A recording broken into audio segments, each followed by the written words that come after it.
Bienvenue dans le deuxième cours d'économétrie sur la chaîne Économétrie pas à pas. Dans cette vidéo, je vais vous présenter le cours introductif du chapitre 1 consacré à l'étude des notions statistiques de base en économétrie. Et nous allons commencer par les notions générales liées aux séries statistiques. En termes de définition, on peut dire qu'une série statistique est une suite quantifiable ou qualifiable d'informations issues de l'observation d'un phénomène. Concrètement, une série statistique est un ensemble de valeurs ou une collection de valeurs observées sur un phénomène d'intérêt. Voici par exemple quelques séries statistiques. Les âges des étudiants d'une classe, les notes obtenues en macroéconomie par les étudiants de licence 2, par exemple, les poids des bébés relevés à la naissance, ou encore les relevés de taux de glycémie des patients atteints de diabète, etc., etc.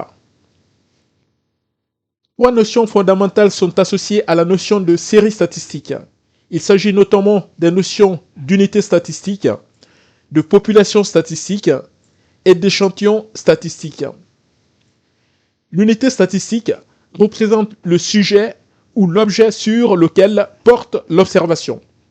Par exemple, lorsqu'on s'intéresse à la série des taux de glycémie relevés sur un ensemble de patients atteints de diabète, l'unité statistique sera le patient diabétique. Bien entendu, il va sans dire que les patients non atteints de diabète ne feront pas partie des unités statistiques pour la simple et bonne raison que le taux de glycémie, qui est le phénomène étudié, c'est-à-dire la variable d'intérêt, n'est pas relevé sur les patients non diabétiques. Et concernant la population statistique, il s'agit de l'ensemble exhaustif des unités statistiques. Par exemple, dans le cas de la série des taux de glycémie, la population statistique sera l'ensemble des patients atteints de diabète, quel que soit leur âge. Et quant à l'échantillon statistique, il s'agit d'un groupe relativement restreint d'unités statistiques sélectionnés à partir de la population. Par exemple, l'ensemble des patients de moins de 45 ans atteints de diabète constitue un échantillon statistique. Il faut noter ici que l'échantillon statistique est généralement construit en sélectionnant de façon aléatoire des unités statistiques à partir de la population. Il existe plusieurs méthodes de tirage des échantillons en statistique, mais nous n'allons pas entrer dans les détails de ces méthodes ici, car elles sont en dehors des objectifs du cours, tout simplement. Il faut juste retenir que les estimations statistiques en général et les analyses économétriques en particulier portent exclusivement sur des échantillons et non sur la population statistique. La raison en est qu'en pratique, toute la population statistique n'est généralement pas observable, et cela parfois pour des raisons de coût, mais aussi pour des raisons de logistique. Juste pour faire une petite digression, dans le cas où toute la population statistique serait disponible pour l'analyse par exemple, on ne parlera plus d'estimation, mais on parlera tout simplement de mesure.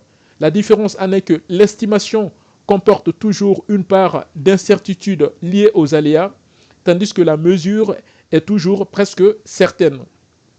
De ce fait, on ne mobilise les outils statistiques que lorsqu'il s'agit d'estimation et non de mesure.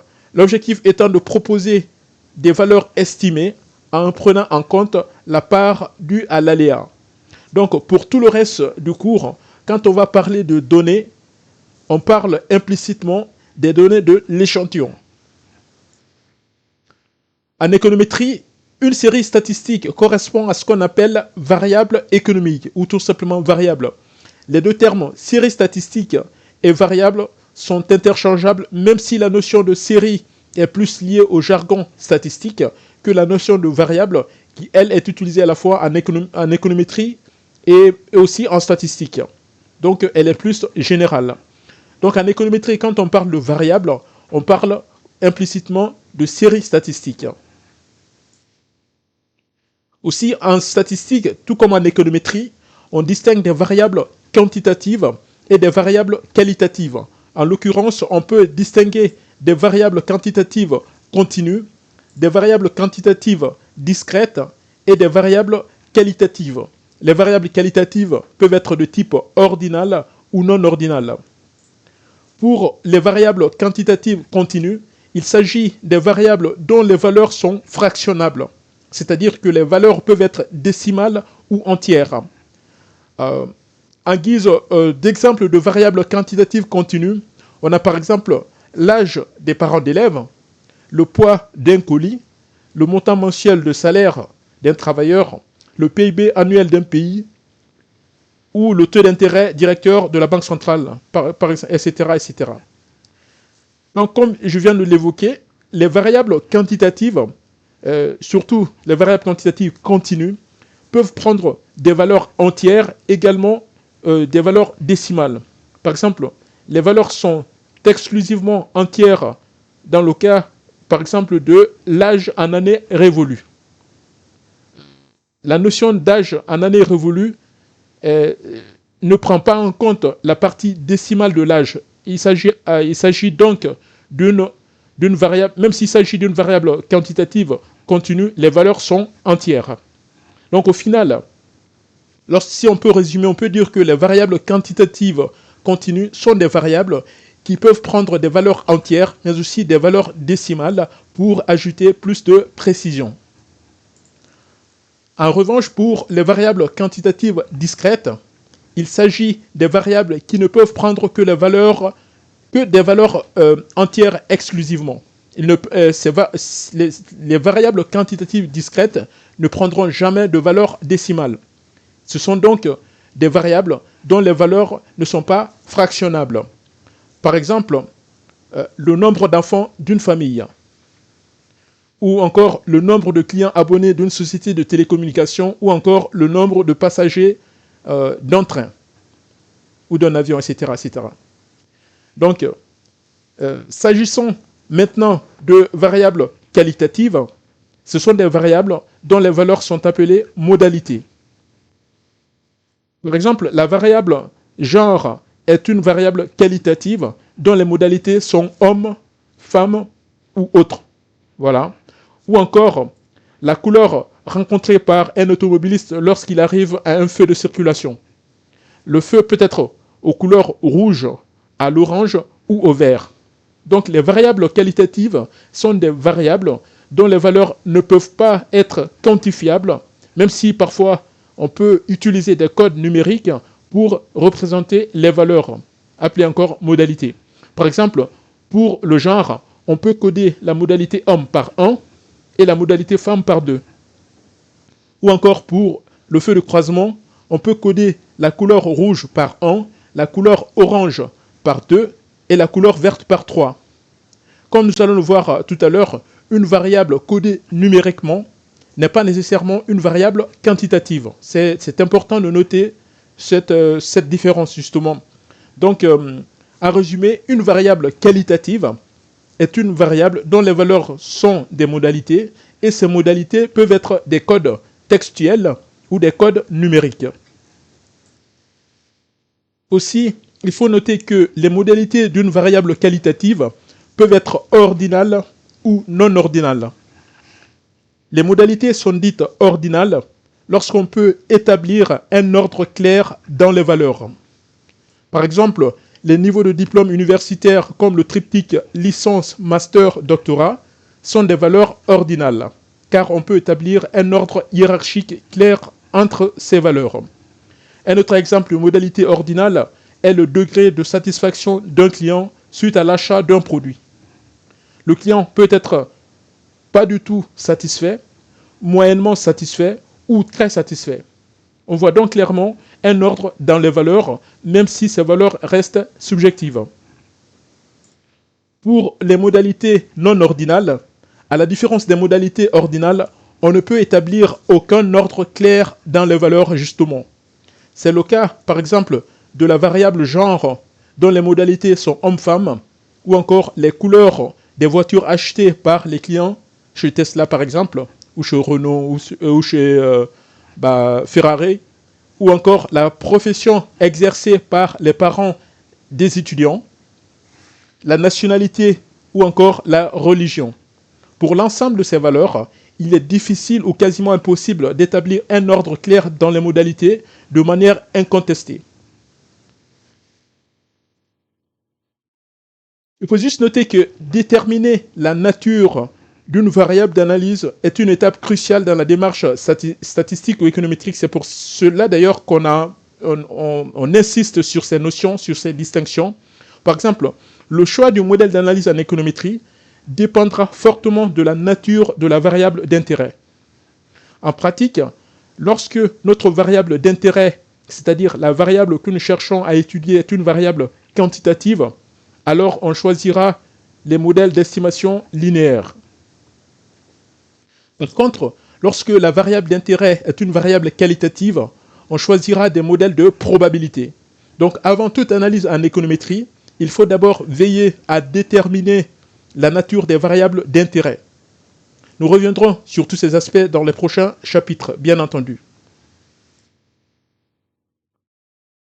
L'économétrie, en fait, étant l'étude de la relation entre les variables économiques, les données relatives à ces variables se présentent généralement sous forme de tableaux.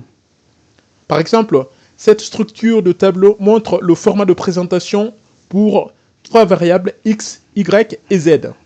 Il représente les numéros attribués aux individus statistiques, notion qu'on vient d'aborder tout à l'heure. Les individus sont numérotés de 1 à n, et les xi, yi et zi à l'intérieur du tableau représentent les valeurs relevées des trois variables pour chaque individu i. Ce tableau présente un cas concret de trois variables observées sur 10 individus statistiques. On a notamment dans la première colonne, hormis justement la colonne de numérotation des individus, dans la première colonne, à partir de la gauche, le genre dont les modalités sont homme-femme. Il s'agit ici d'une variable qualitative non ordinale, comme on vient de le voir. Dans la deuxième colonne de données, correspondant à la variable au nombre d'appels téléphoniques passés par semaine par chaque individu. Pour cette variable, il s'agit justement d'une variable quantitative discrète.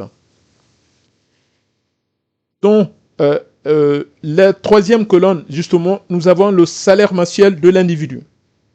En fait, je reviens justement sur le nombre d'appels téléphoniques. Il s'agit d'une variable quantitative discrète, puisqu'on ne peut pas passer 0,5 appels. Le nombre d'appels est toujours discrète en fait. Voilà.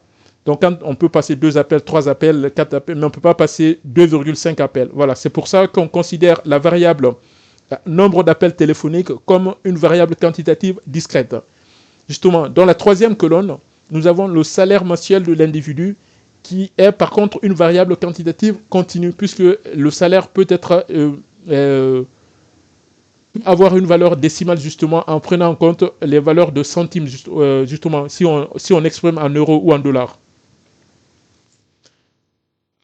Voilà, à présent nous allons appliquer les notions qu'on vient de voir à travers un petit exercice en guise justement d'exemple d'application.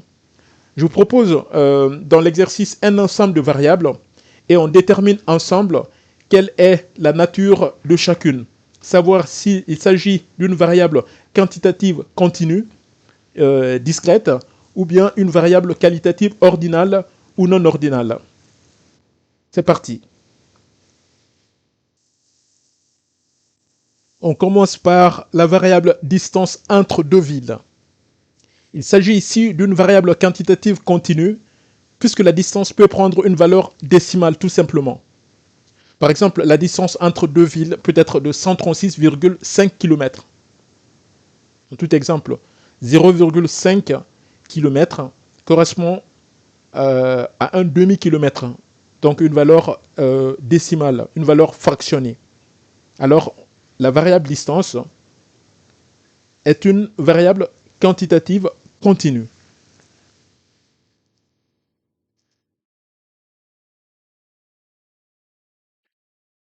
Le secteur d'activité. De quel type de variable il s'agit ici?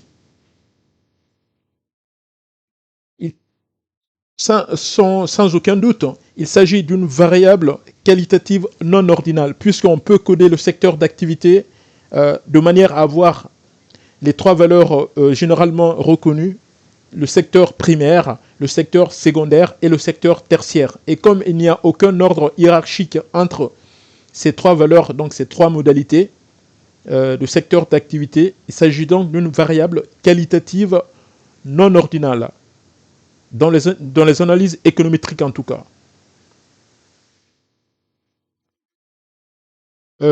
S'agissant du nombre de pièces d'un logement, tout naturellement, il s'agit d'une variable quantitative discrète, puisqu'en toute rigueur, on ne peut pas avoir 0,5 logements, 0,5 pièces en fait. Les pièces ne sont pas fractionnables dans un logement. Voilà, donc variable quantitative discrète. Les tranches de revenus pour l'imposition. Il s'agit ici d'une variable qualitative ordinale. Pourquoi? Parce que les tranches de revenus sont calculées en se basant sur les niveaux de revenus triés par ordre croissant par le système fiscal en fait. Voilà. Par construction donc, la variable tranche de revenus est une variable qualitative ordinale. Je ne sais pas si la définition vous convainc, mais il est clair que lorsqu'on va faire les tranches de revenus, c'est-à-dire, je ne sais pas dans quelle tranche de revenus vous vous trouvez lorsque vous recevez vos fiches d'imposition, mais il y a un ordre hiérarchique clair entre les tranches de revenus. Donc, dans ce cas, on peut considérer qu'il s'agit d'une variable qualitative, mais ordinale. Le statut matrimonial, célibataire, marié, pacsé, etc., divorcé, voilà. Quel est le type de cette variable? Il s'agit d'une variable qualitative non ordinale, puisqu'on ne peut pas établir un ordre hiérarchique clair entre ces modalités. Voilà, donc, modalité non ordinale. Le prix du litre de carburant. Tout naturellement, il s'agit d'une variable quantitative continue, puisque le prix du litre est fractionnable.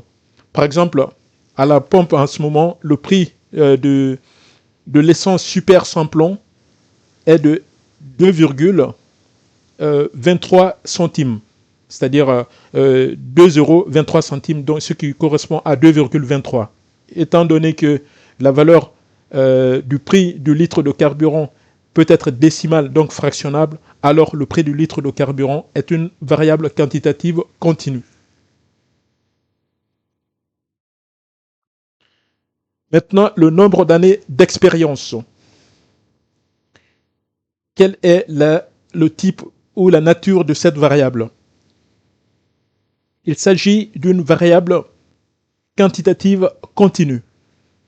Pourquoi? Parce que le nombre d'années d'expérience peut être fractionnable. Quelqu'un peut dire « j'occupe ce poste par exemple depuis 3 ans et demi », c'est-à-dire 3,5 années. Quelqu'un peut dire aussi « j'occupe ce poste depuis 4 ans ». Donc étant donné que le nombre d'années d'expérience peut être décimal ou entière, donc on considère que la variable nombre d'années d'expérience est une variable quantitative continue. Parce que la propriété décimale prend le dessus sur la propriété entière du coup. La mention obtenue au diplôme, par exemple. Voilà, variable suivante, dont les modalités peuvent être, en tout cas les valeurs peuvent être assez bien, bien, très bien, excellent, etc., etc. Quelle est la nature de cette variable, la mention au diplôme? J'ai donné un élément de réponse, c'est-à-dire qu'il s'agit d'abord d'une variable qualitative, mais s'agit-il d'une variable qualitative ordinale ou non ordinale? Bien entendu, il s'agit d'une variable qualitative ordinale, puisqu'on peut établir un ordre clair dans les modalités sur les modalités de la mention au diplôme. Le type de contrat de travail, bien entendu, CDI, contrat à durée indéterminée, CDD, contrat à durée déterminée. Quelle est la nature de cette variable?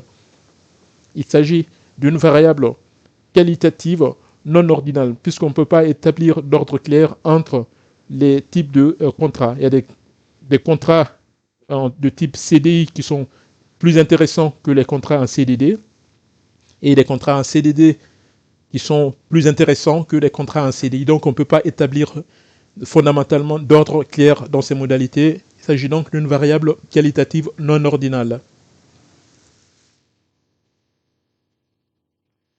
Le nombre de véhicules par foyer. On va essayer d'aller un peu plus vite. Il s'agit ici d'une variable quantitative discrète puisqu'on ne peut pas fractionner le nombre de véhicules, c'est-à-dire le nombre de véhicules ne peut pas prendre une valeur décimale. Le mode de transport principal pour se rendre sur le campus, à l'université ou pour se rendre au travail, etc. Il s'agit ici d'une variable qualitative non ordinale puisque on ne peut pas établir d'ordre clair dans les différentes modalités pour se rendre sur le campus. On peut aller à pied, à vélo, sur le scooter, prendre le bus ou prendre la voiture personnelle ou prendre les transports en commun comme le métro, le RER, etc., le train. Donc, il s'agit ici d'une variable qualitative non ordinale.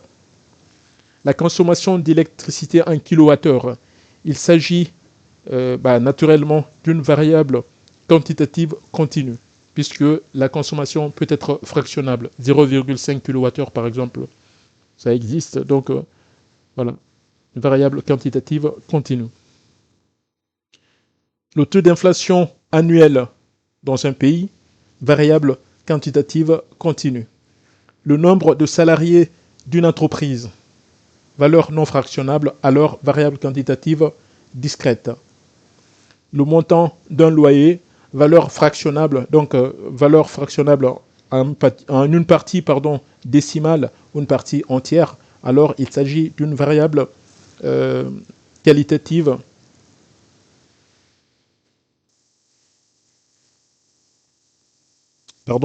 il s'agit d'une variable quantitative plutôt continue.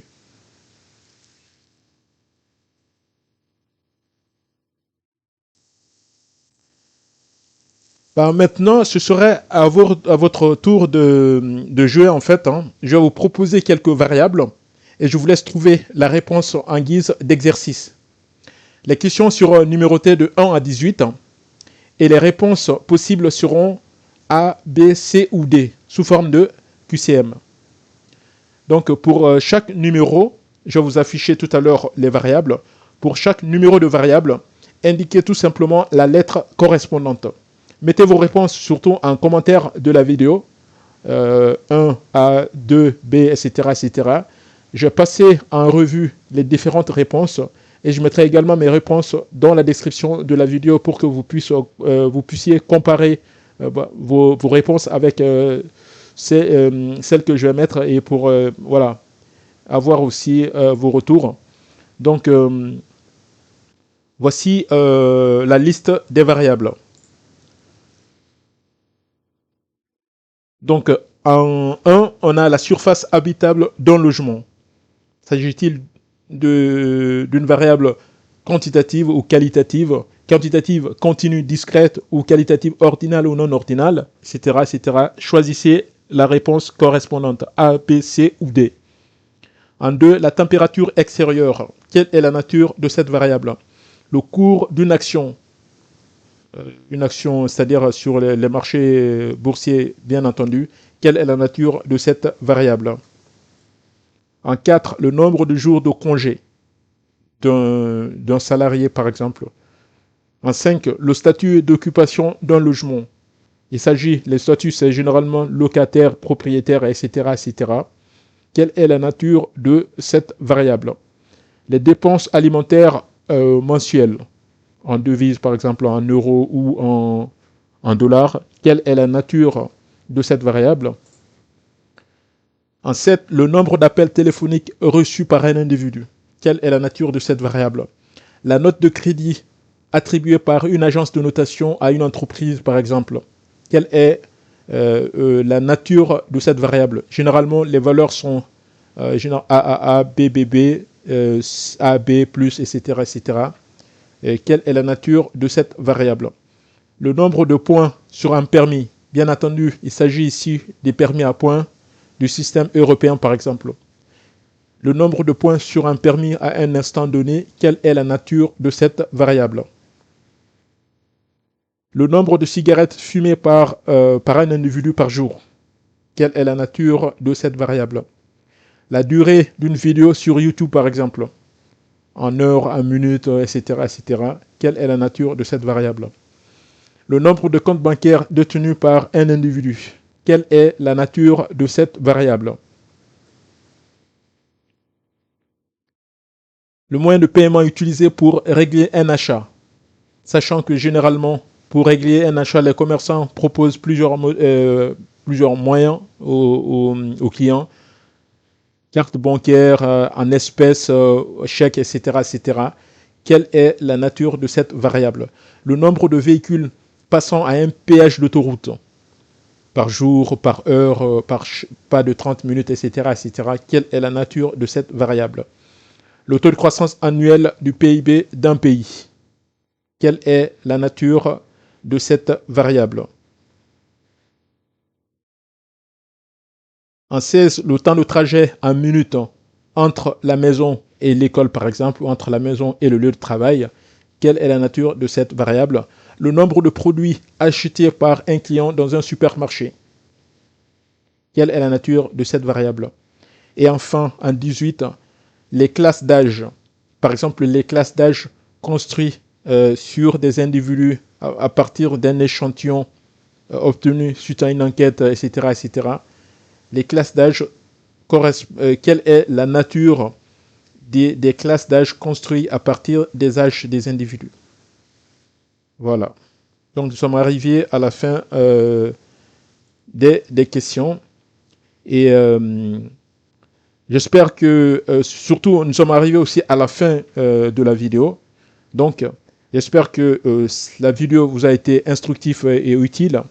Je vais vous donner rendez-vous dans la prochaine vidéo pour continuer sur la série, les vidéos sur la série de vidéos sur les séries statistiques, justement. On va essayer d'approfondir les notions de séries statistiques et on va entrer un peu dans les notions de caractérisation mathématique des séries. Ce premier cours qu'on vient de voir, c'était pour un peu introduire les notions de séries statistiques et de caractériser les variables, faire la distinction entre les différents types de variables, mais nous allons étudier en détail dans les prochaines vidéos les séries statistiques, justement. Donc à tout de suite pour la prochaine vidéo.